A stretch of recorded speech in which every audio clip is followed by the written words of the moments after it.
Assalamualaikum warahmatullahi wabarakatuh. Selamat pagi, siang, sore, malam. Kembali lagi dengan Bapak mata kuliah arsitektur komputer dengan subbabnya adalah struktur CPU. Nah, bagian yang kita bahas adalah tentang arithmetic and logical unit.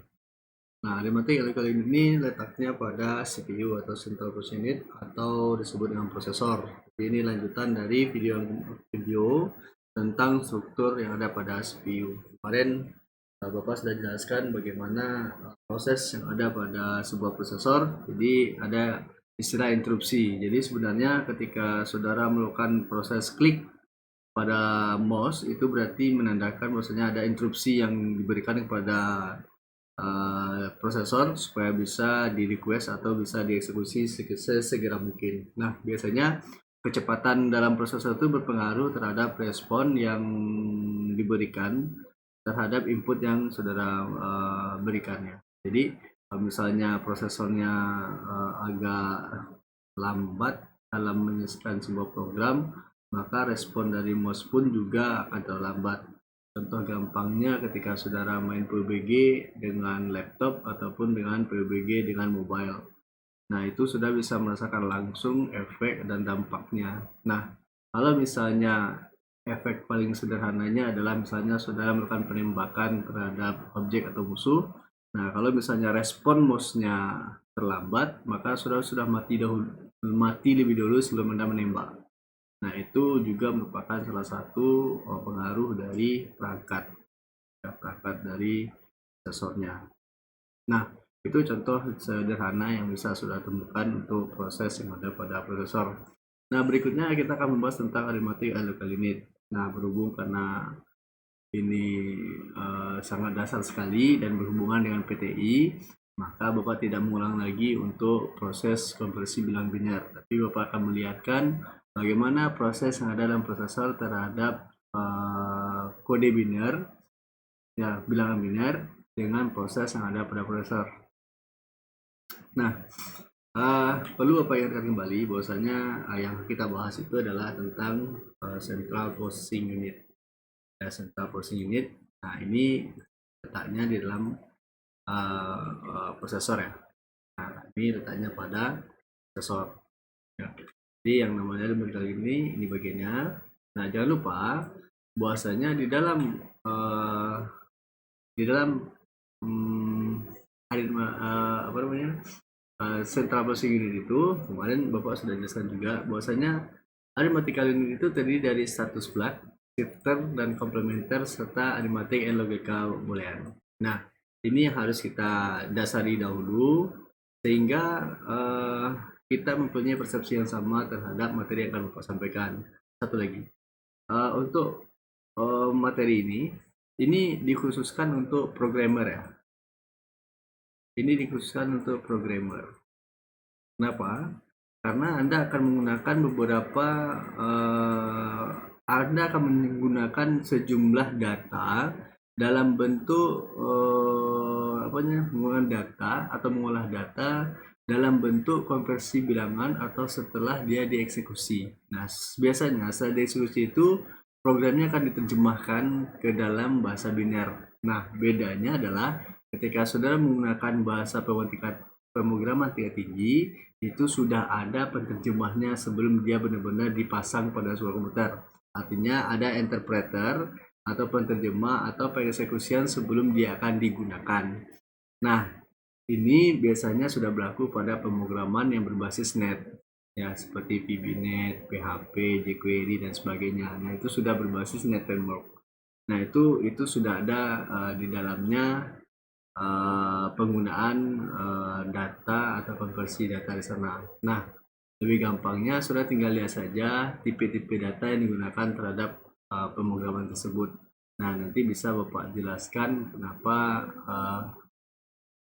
string itu nilainya 4 mega, operasi perkalian itu membutuhkan nilai sebanyak 2 byte atau sekian sebagainya. Nah, itu salah satu keuntungan sudah belajar dari arsitektur komputer. Nah, untuk materi hari ini, untuk materi kali ini, mengapa kita belajar matematika? Pertama harus mengerti, supaya kita mengerti bagian-bagian halu, kemudian memahami representasi integer. Representasi itu adalah bagaimana menerjemahkan sebuah bilangan integer. Integer itu kan batasannya adalah min 62 pangkat sekian sampai dengan positif 32 pangkat sekian. Nanti saya lihat saja di setiap tipe data yang ada dalam masing-masing bahasa pemrograman. Kalau integer itu kalau tidak salah 2 pangkat 32 atau 2 pangkat 16 atau 2 pangkat 32 sampai dengan 2 pangkat minus 32. Itu untuk integer. Kalau long integernya 2 pangkat 64, kalau short integernya 2 sampai 2 pangkat 16 sampai dengan 2 pangkat min 16. Nah, itu adalah representasi integer.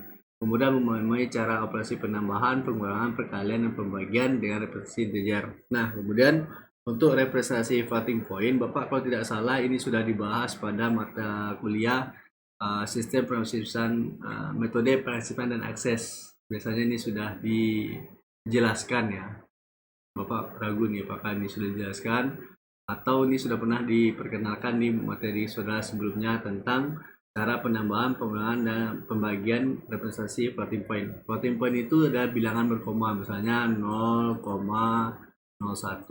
atau 2,3. Nah, kalau misalnya belajar tentang cara penambahan floating point, kalau misalnya 2,3 ini kita terjemahkan ke biner kan bilangannya adalah 0010,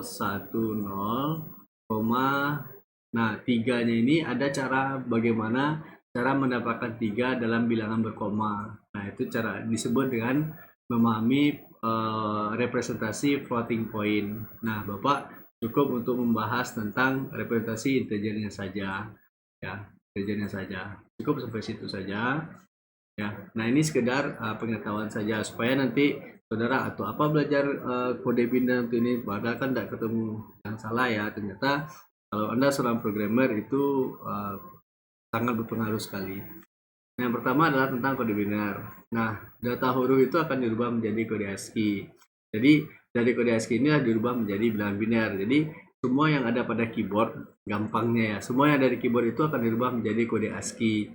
Nah, dari kode ASCII inilah dirubah menjadi bilangan biner. Jadi, kalau misalnya kemarin sebelumnya Bapak pernah ngasih tulis huruf A itu berapa nilai heksanya, nanti itu akan dijelaskan dikonversi ke dalam satuan biner sehingga bisa dieksekusi dalam bentuk bahasa mesin. Kemarin Bapak sudah singgung tentang bahasa mesin.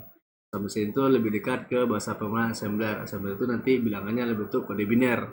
Nah, di sana sudah akan ketemu. Nah, letaknya berada pada prosesor. Nah, data gambar itu juga ada data gambar. Jadi, ada data huruf, ada data gambar. Ya. Ada data huruf dan ada data gambar. Nah, bagaimana kalau data gambar? Data gambar itu merupakan kumpulan dari angka-angka yang merupakan perwakilan dari masing-masing titik per pixel. Dan angka tersebut yang akan dirubah dalam bentuk biner. Nah, jadi biasanya data gambar ini akan saudara gunakan ketika saudara membutuhkan pengetahuan di bidang image. Gambar ya, image. Gambar atau citra. Nah, biasanya untuk Anda yang pengen belajar mengirim pesan melalui image atau gambar atau disebut dengan kriptografi, ini pasti saudara kriptografi ya. Bapak tidak tahu apakah saudara belajar ini atau tidak. Kriptografi ini menyimpan pesan di dalam sebuah gambar atau video. Ya, nah ini biasanya menggunakan representasi dalam bentuk biner dan cara tertentu bentuk tertentu. Nah, semua data direpresentasikan atau ditulis dalam bentuk 0 dan 1. Jadi, baik data huruf atau data gambar itu akan disimpan dalam bentuk biner ya, dalam bentuk 0 dan 1.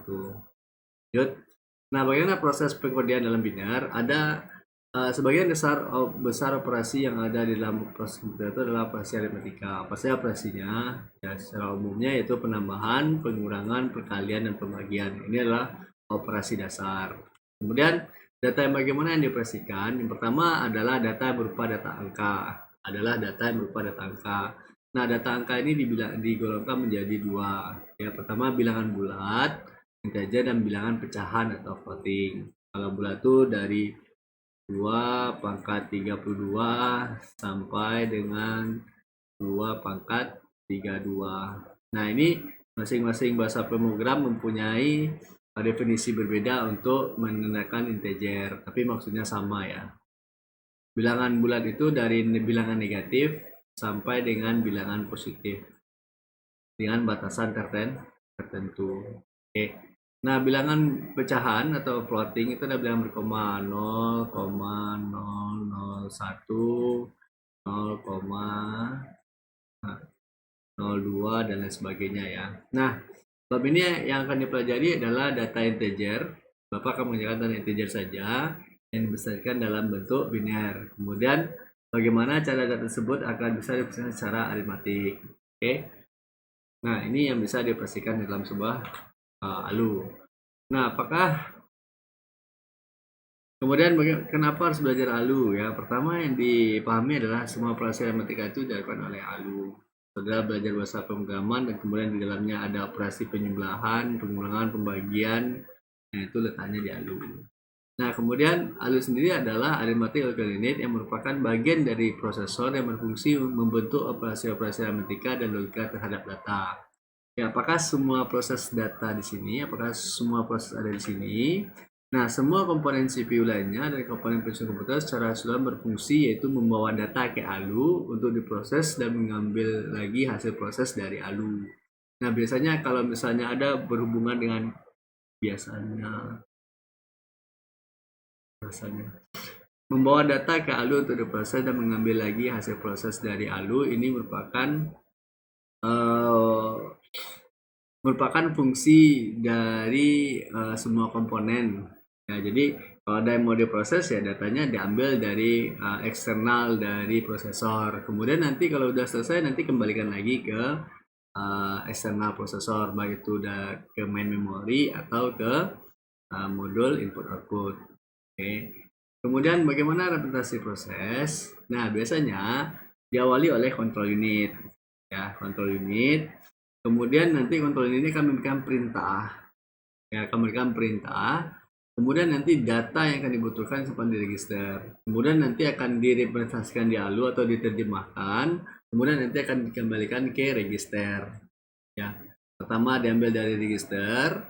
Kemudian nanti direpresentasikan oleh ALU. Kemudian nanti kembalikan di register. Ya, dikembalikan ke register. Nah, semua proses ini Bapak sebut dengan proses. Ini dikontrol oleh control unit. Baik untuk alamat nilai registernya, alamat awal, alamat ya, ataupun nanti alamat akhirnya. Nah, ini semua akan dikendalikan oleh control unit. Nah, apabila dalam operasi yang dilakukan oleh ALU ini mempunyai nilai tanda atau flag, maka ini akan diberikan nilai logika 1 supaya apa? Supaya nanti control unit itu mereset yang namanya program counter. Ya, masih ingat dengan interupsi ya. Interupsi dan materi yang sebelumnya. Nah, ini tolong diperhatikan. Jadi, data diambil dari register, kemudian direpresentasikan di ALU, kemudian nanti diproses. Setelah diproses nanti akan dikembalikan ke register. Nah, jadi kalau misalnya dihubungkan dengan bentuk struktur internal CPU, maka bentuknya adalah seperti ini. Berarti control unit ini memiliki pengaruh sebagai pengendali ya terhadap alamat yang ada pada register. Berikut juga datanya. Kemudian nanti register ini akan diambil datanya untuk dimuatkan ke dalam ALU untuk dilakukan proses ya. Kalau misalnya dia butuh dibutuhkan untuk operasi pencarian bilangan negatif, maka masukkan dia komplementer. Kalau misalnya dia lakukan penambahan, maka dimasukkan ke rangkaian penambahan. Nah, nanti hasil dari penambahan tersebut nanti akan diberikan dalam bentuk status. Nah, kalau misalnya statusnya masih dibutuhkan, maka dia akan disimpan sementara di register. Kemudian nanti program counter akan direset oleh unit control untuk bisa menambahkan hasil dari operasi sebelumnya. Misal kita melakukan operasi 2 dikali 3 ditambah 1. Nah, ini 2 kali 3 ini kan 5. Nah, 5 ini akan disimpan pada status flag. Bahwasanya 5 ini dipakai kembali. Ya. Nanti 5 ini akan dimuatkan ke dalam register. Kemudian nanti 1 juga akan diambil dari register yang baru. Nah, biasanya kita menggunakan beberapa buah variabel. Ya, misalnya variabel A variabel B, variabel C. Nah, inilah yang akan dilakukan oleh komputer ketika saudara memberikan sebuah variabel atau nilai yang tidak tetap pada sebuah objek. Ya, baik dalam bentuk tipe integer atau dalam bentuk floating point. Nah, ini biasanya nanti hasil dari A dan B ini akan disimpan di register. Nah, kemudian untuk C ini akan dimuatkan pada register dengan bilangan 1. Nanti C ini akan nilainya 1 ini pada C itu akan dimuatkan kembali ke dalam arithmetic local unit untuk segera dieksekusi. Kurang lebih seperti itu proses yang terjadi di dalam arithmetic local unit. Nah, kemudian kita akan jelaskan lebih detail apa itu fungsi register, unit control, dan flag. Ya.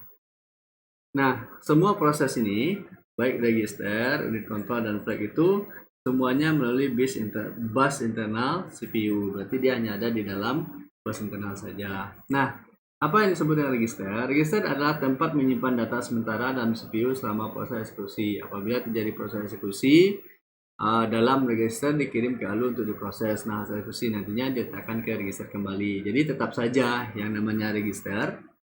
Ya, yang namanya register itu adalah tempat penyimpanan data sementara selama proses eksekusi. Nah, kemudian flag ini diset di ALU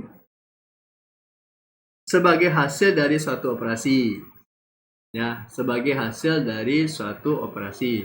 Misalnya terjadi overflow atau kelebihan dari baris yang disediakan. Over di sini adalah lebih, flow ini bukan flow arus ya, tapi itu kelebihan dari baris data yang disediakan. Misalnya overflow penjumlahnya adalah 8 baris dengan 8 baris, maka lebihnya mungkin 9 baris, maka yang ke-9 itu akan diset sebagai overflow.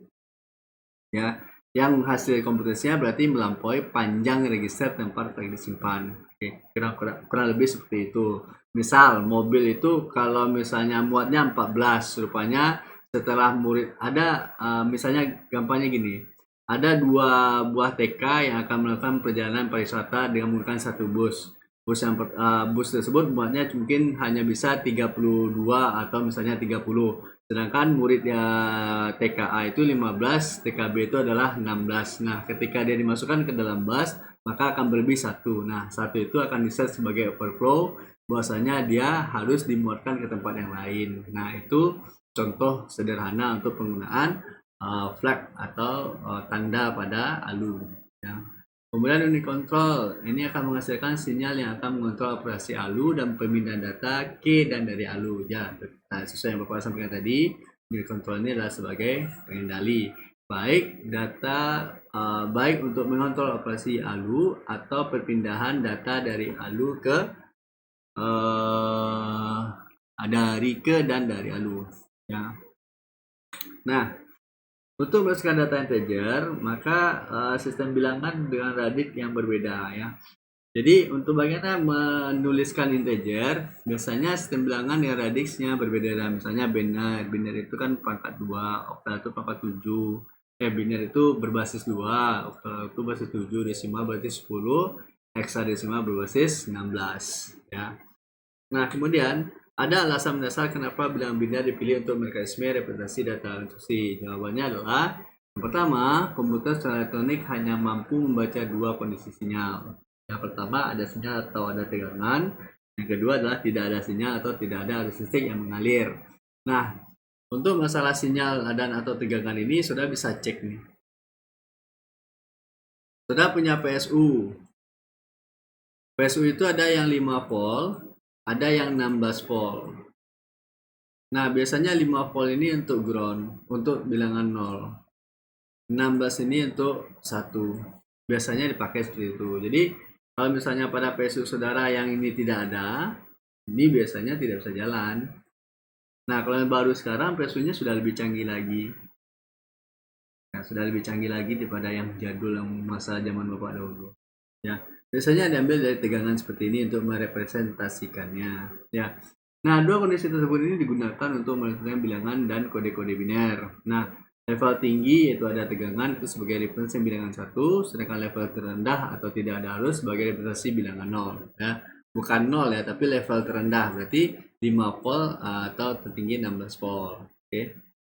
Nah, kemudian bagaimana representasi integer oleh biner? Nah, dalam sistem bilangan biner itu terdapat 4 macam sistem untuk merepresentasikan integer. Berarti ada 4 cara untuk merepresentasikan bilangan integer. Ini ada integer itu ada bilangan negatif, ada juga bilangan positif, ya. Nah, bagaimana cara dia mendapatkan bilangan negatif atau positif? Berarti ada 4 cara macam. Nah, yang pertama disebut dengan representasi unsigned integer atau disebut dengan bilangan tidak bertanda. Tidak bertanda. Tidak bertanda. Bertanda ya, tidak bertanda. Kemudian ada representasi nilai tanda atau signs magnitude. Berarti dalam bilangan biner itu mempunyai tanda baik untuk negatif ataupun untuk bilangan positif. Kemudian ada representasi bias. Nah, ini perbaikan dari metode nilai tanda. Kemudian ada namanya komplement 2 atau disebut dengan twos komplement. Ini adalah perbaikan dari metode bias. Oke. Nah, kita akan coba bahas satu persatu dahulu. Nah, yang pertama adalah unsigned integer atau bilangan tidak bertanda. Nah, biasanya dalam satu word itu terdapat 8 bit. Jadi selalu misalnya istilahnya disebut dengan 8 bit ya. 1, 2, 3, 4. 1, 2, 3, 4. Nah, ini disebut dengan word. Nah, kalau setengahnya disebut dengan half. Setengah ya, half. Nah, ini 4. Dia hanya 4 saja. Nah, ini berarti kalau misalnya dia 8 bit, maka disebut dengan satu word.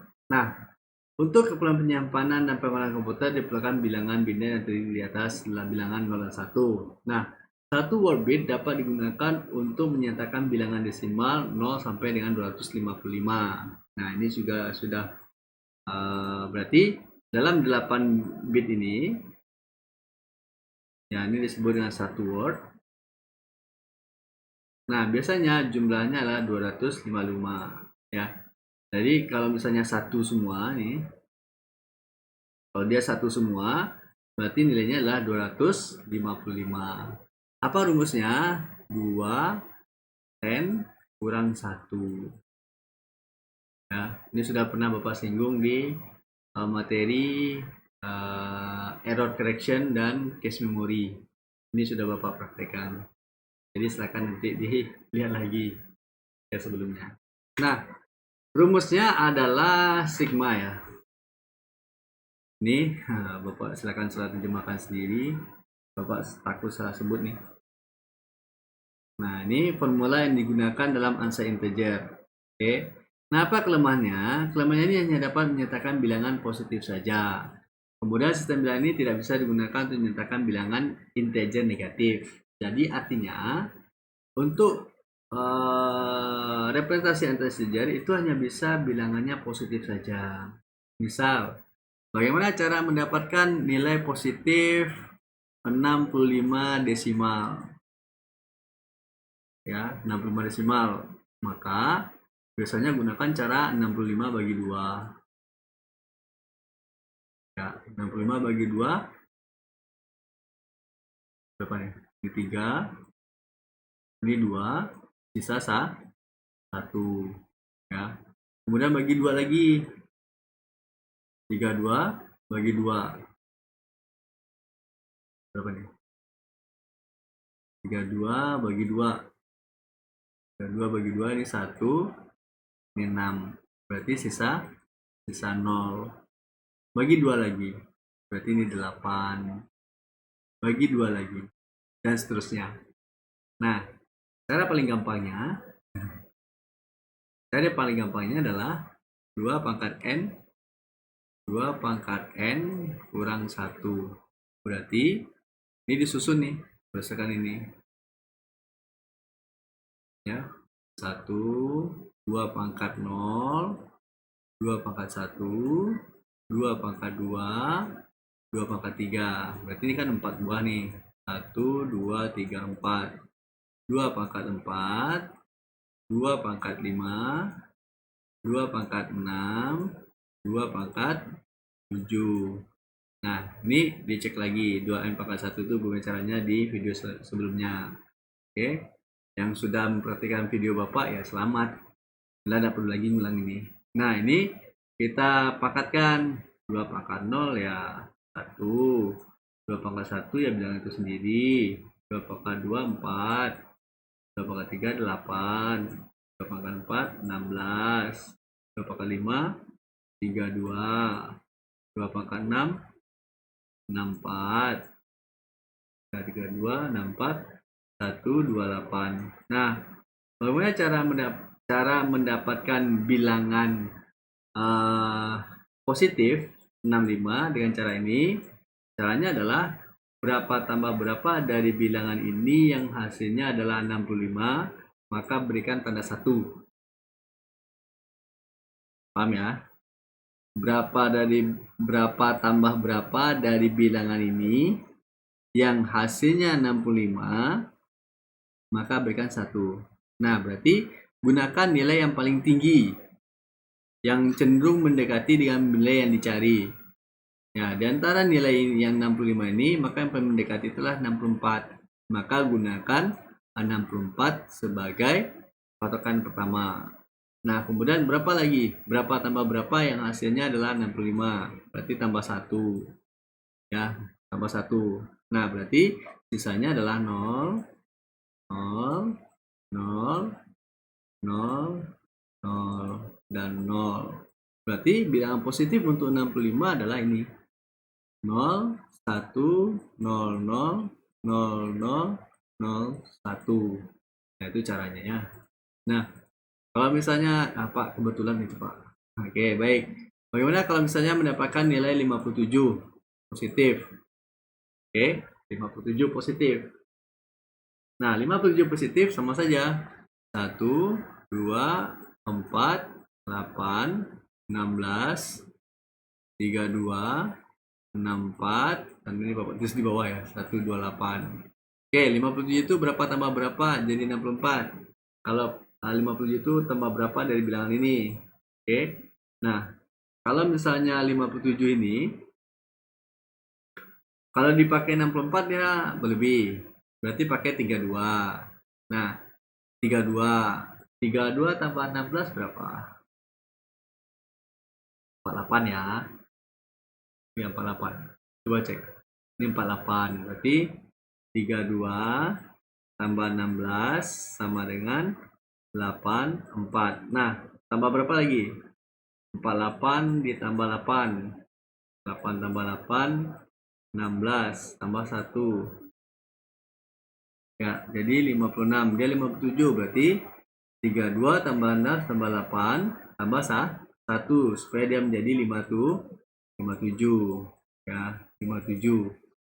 Nah, sisanya adalah 0. Berarti udah dapat ya. 0, 0, 0, 0. Nah, maka hasilnya ini. Nah, Bapak, kalau misalnya sudah ragu dengan hasil ini, gampang saja. Pakai cara ini. 57, ini Bapak tulis di sini. 57 bagi 2. Nah, boleh. Ya. Kalau sudah ragu dengan cara ini, silakan pakai cara 57 bagi 2. Ya, silakan. Ya. Nah, untuk latihannya gampang. Saudara, ini kan batasannya sampai 255. Jadi, konversi saja nomor BP 2 digit, nomor BP saudara. Nah, jadikan dia biner dalam bentuk 8 bit. 8 bit seperti contoh tadi. Tulis di kolom komentar. Oke, tulis di kolom komentar. Ini yang satu ya. Kemudian, ini sudah Bapak singgung. Kekurangan dari representasi unsigned integer itu adalah hanya bisa mendapatkan bilangan positif saja. Jadi kalau misalnya saudara mencari bilangan positif, yang biner ya pakai cara tadi. Ya, boleh dibagi atau boleh dengan berapa tambah berapa seperti yang Bapak coba tadi. Lebih cepat. Kemudian representasi nilai tanda. Nah, ini berangkat dari metode ANSA integer, dikembangkan beberapa konversi untuk menyatakan bilangan integer negatif. Nah, bagaimana konversinya? Ya, konversi untuk representasi nilai tanda itu adalah perlakuan bit paling kiri, ya, atau disebut dengan most significant bit, atau disebut dengan bit paling berarti. Nih, atau disebut dengan MSB, di mana bit yang paling kiri. Jadi kalau misalnya begini, kalau misalnya ada 8 buah bit data, kita tidak tahu nih nilainya apa, ini acak saja. Nah, kalau misalnya menggunakan representasi nilai tanda, maka yang paling berarti itu adalah bit paling kirinya ini. Nah, ini disebut dengan significant bit. Kenapa? Karena bila dia terdapat angka 0, berarti dia menandakan positif. Jika dia 1, maka menandakan bilangan negatif. Oke, paham ya? Paham ya? Tadi contoh kita adalah 65 dan 57. Nah, bagaimana cara mendapatkan nilai negatif 65 dan 57? Oke, kita lihat dulu cara yang contoh yang Bapak berikan. Nah, yang pertama, ya, misalnya adalah nilai 21. Nah, ini 21. Berarti 1, 2, 4, 8, 16, 32, 64, 1, 28. Oke, kita cari dulu positif 21 berapa. Baru nanti kita berikan penanda pada bit paling kiri dengan logika tadi. Kalau dia 0 berarti dia positif, kalau dia 1 berarti dia negatif. Oke, kita cari dulu 21 itu berapa tambah berapa? Ya, 21 itu adalah 16 ditambah 4 tambah 1. Berarti 1, 1, 1. Sisanya adalah 0, 0, 0, 0, 0. Jadi nilainya adalah, kalau dari belakang, 1, 0, 1, 0, 1, 0, 0, 0. Oke, sama ya.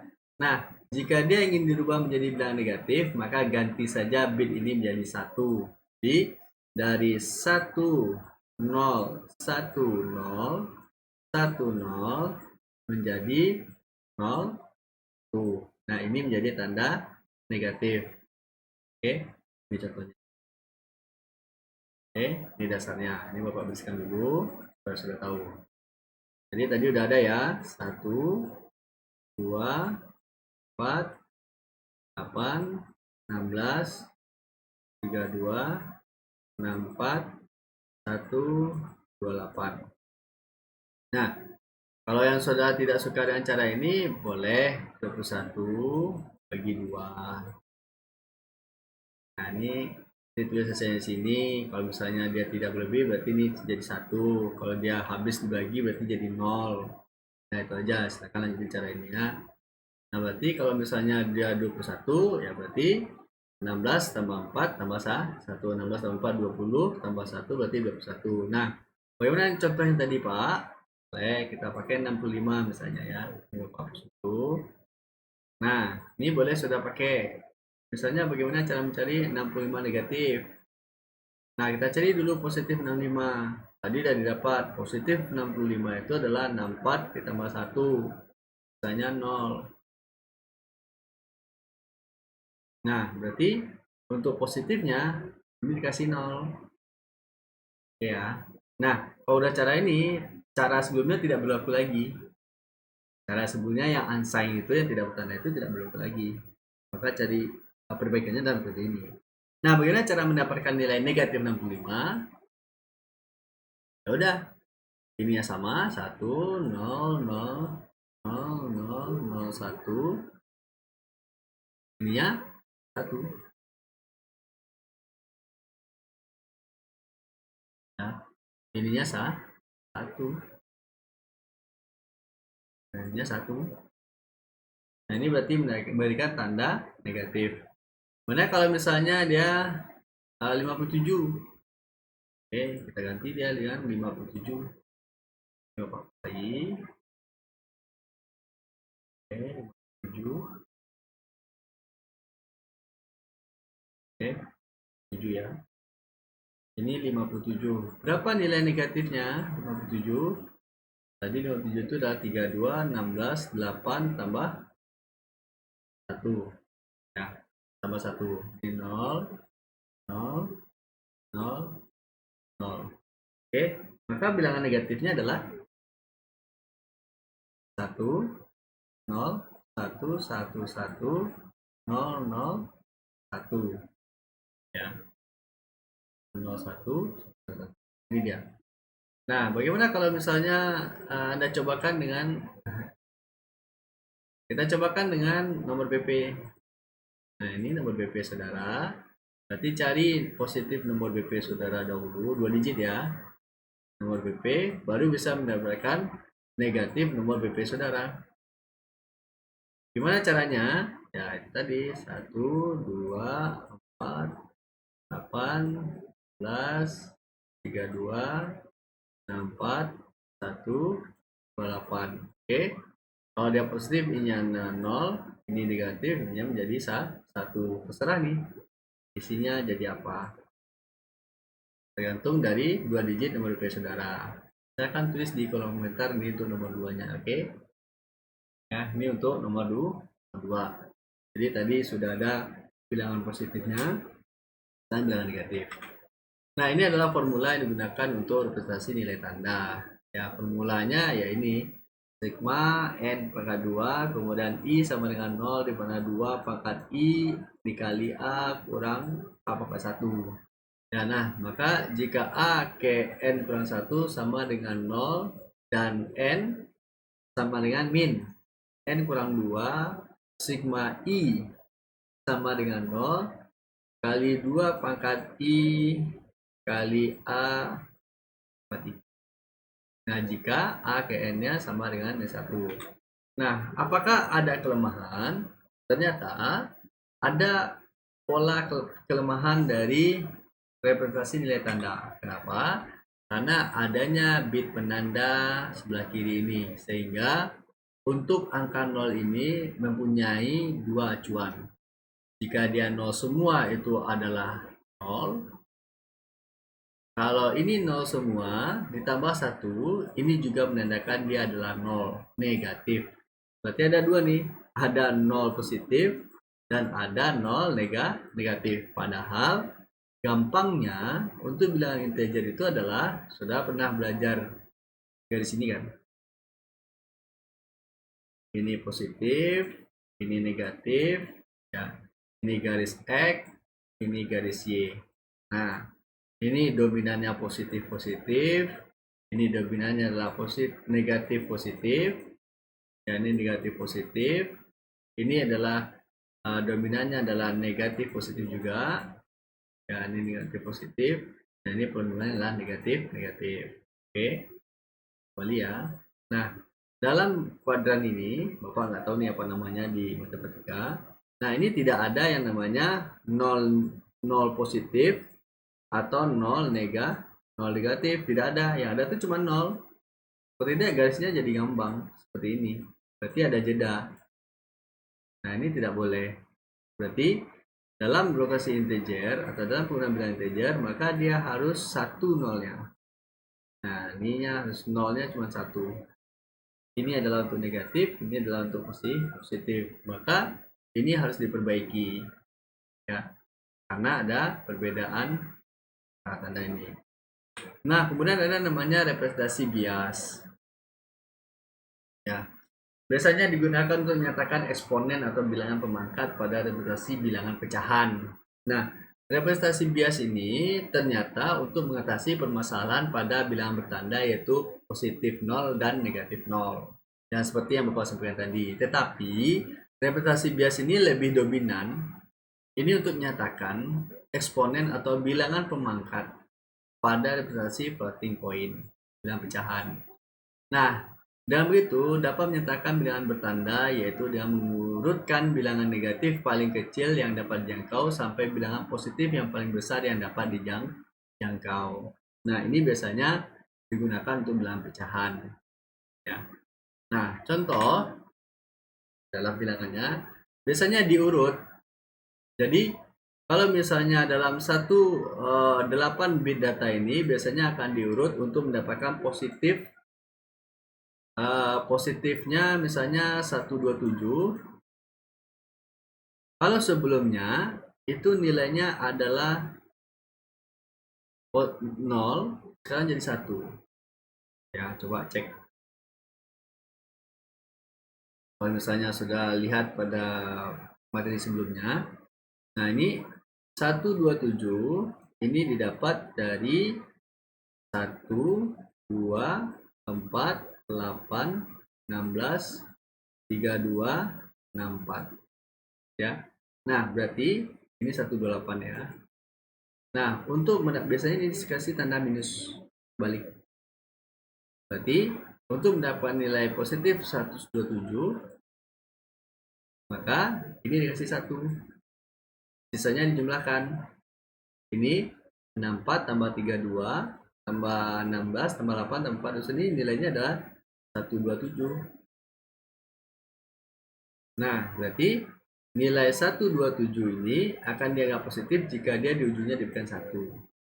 Maka nilainya adalah ini. Berarti kebalikan yang tadi. Nah, kalau misalnya semuanya 0,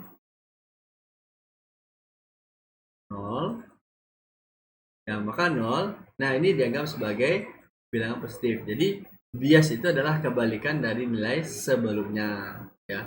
Nilai dari sebelumnya, nilai sebelumnya, ya. Jadi, kebalikan. Kalau untuk tadi bilangan representasi sign magnitude ini terjadi duplikasi ganda terhadap positif 0 dan negatif 0. Nah, maka diperbaiki dengan menggunakan bias, representasi bias. Kalau tadi positifnya adalah 0, negatifnya adalah 1. Sekarang dibalik. Tidak lagi. Positifnya adalah 1, negatifnya adalah 0. Nah, cuma itu yang dibalik. Ya. Maka nilai yang paling terakhirnya dibatasi menjadi 127. Nah, tetap yang berperan itu adalah MSB. Mudah-mudahan saudara masih paham. Kalau tidak, next saja. Ya, next saja. Nah, ternyata formula ini masih mempunyai kesalahan. Ya, terus ini masih menggunakan memperbaiki kesalahan. Ya. Nah, ini representasi bias. Ya, ini urutan ini dalam bentuk fungsi. Nah, rumus yang digunakannya adalah B sama dengan 2 pangkat N kurang 1 kurang 1. Nah, ternyata ini ketika dilakukan operasi penjumlahan menggunakan metode ini masih bermasalah karena penggunaan bitanda ini. Nah, apa perbaikannya? Maka digunakanlah yang namanya representasi Two's complement. Two's complement itu berarti menggunakan 2 langkah. 2 langkah. Ya, ada 2 langkah. Nah, ya, 2 langkah. Bagaimana sistemnya? Yang pertama adalah komplemen 1 dari bilangan bina semula yang bertanda positif, kemudian menambahkannya 1 pada LCB, kemudian diperoleh bilangan negatifnya. Bagaimana caranya? Nah, seperti ini. Pertama, kita ambil contoh misalnya adalah positif 21. Bagaimana cara mendapatkan nilai negatif 21 dengan cara Two's complement? Oke. Bagaimana cara mendapatkannya? Cara mendapatkannya adalah dengan pertama kita cari dulu, tetap saja cara cari positifnya dulu. Ini cara Bapak kembalikan ya. Cari positifnya dari bilangan 21. Nah, ini kita anggap sudah dapat nih. Jadi saudara tinggal masukin saja nilai-nilai saudara. Kayak 65, kemudian tadi 57, kemudian nomor BP. Oke, sudah dapat. Kemudian lakukan yang namanya Two's first complement. First complement. Bagaimana first complement? Oke, balik kemari ya. balik ke atas sini. Ini balik kemari. Ya. 21 ini didapat dengan cara 0 sama cara tadi ya. 0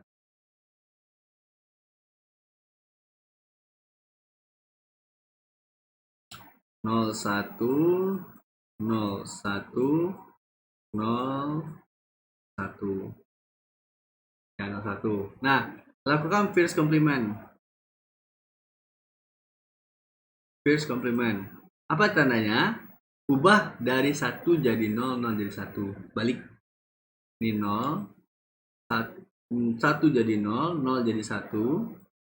Ini 0, ini 1, ini 0, ini 1, 1, 1. Oke, dah. Nah, kemudian tambahkan dengan 1 pada bagian paling kanan. Berarti ini tambahkan 1. Nah, tambah 1 ini yang disebut dengan tus komplement. Bukan langsung tambah 1 ya, tetapi ubah dulu menjadi first complement, baru tambahkan 1 ya. Jadi ingat tadi tus komplement itu berarti 2 langkah. Ya, komplement 2 langkah. Jadi langkah pertamanya adalah ubah menjadi 1 jadi 0, 0 jadi 1, kemudian tambahkan 1 pada LCB-nya. Berarti nilai negatif dari minus 21 positif 21 adalah 1 1 0 1 0 1 1 1. Oke. Nah, ini cara mendapatkan bilangan positif bilangan negatif 21. Oke, bagaimana kalau misalnya 65 tadi? Nah, kalau 65, gimana cara mendapatkannya? Berarti nilainya adalah 0, 1, 0, 0, 0, 0, 0, 1. Ini 64, ini adalah tambah 1 berarti 65.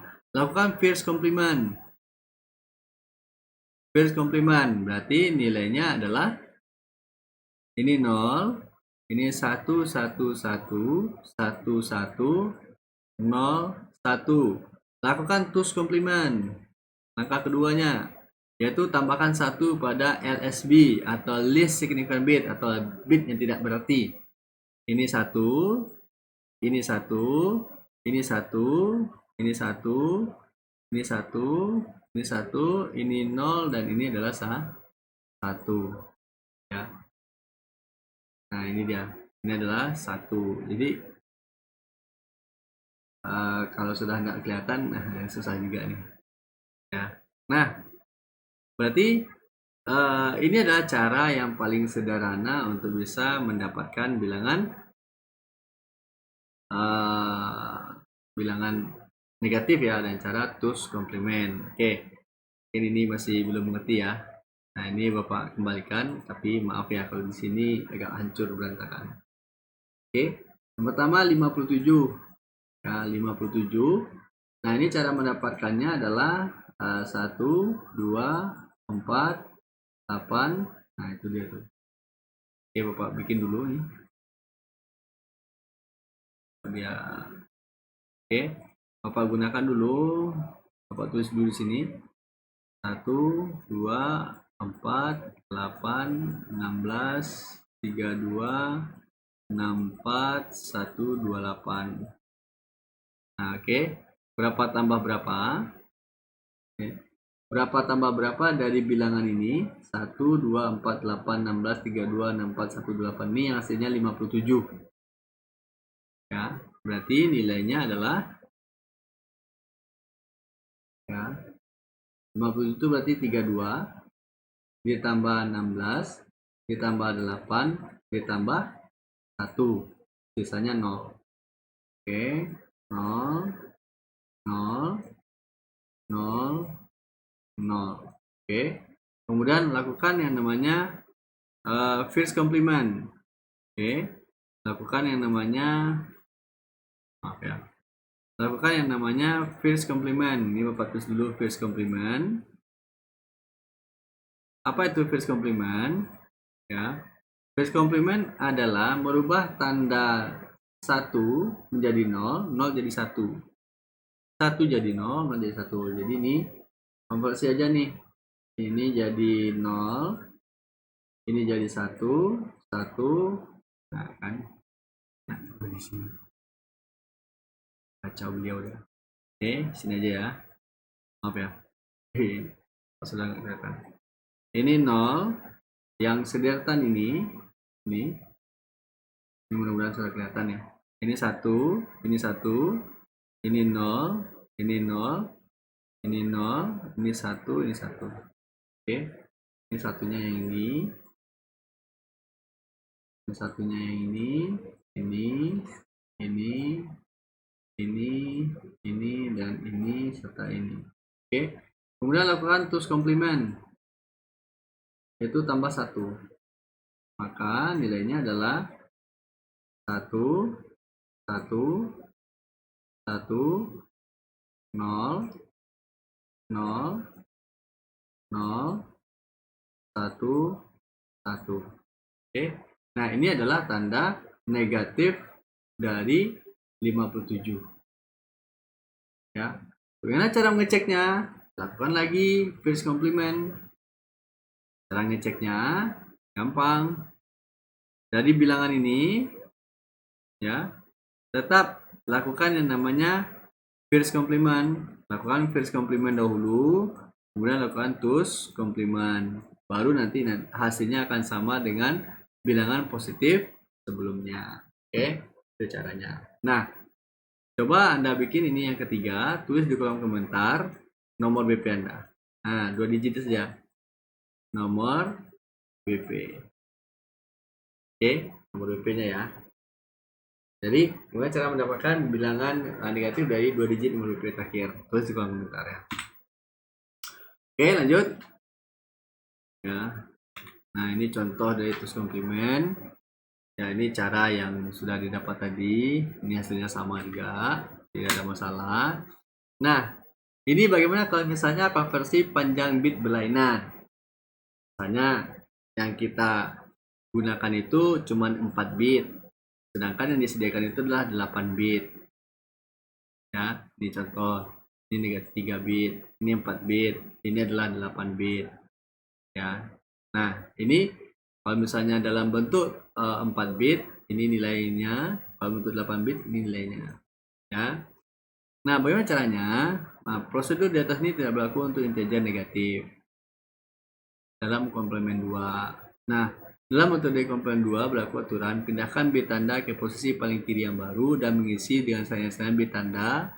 Untuk bilangan positif diisi dengan 0, untuk bilangan negatif diisi dengan 1. Jadi begini. Kalau misalnya nilainya adalah positif 3, positif 3 kan ini nih.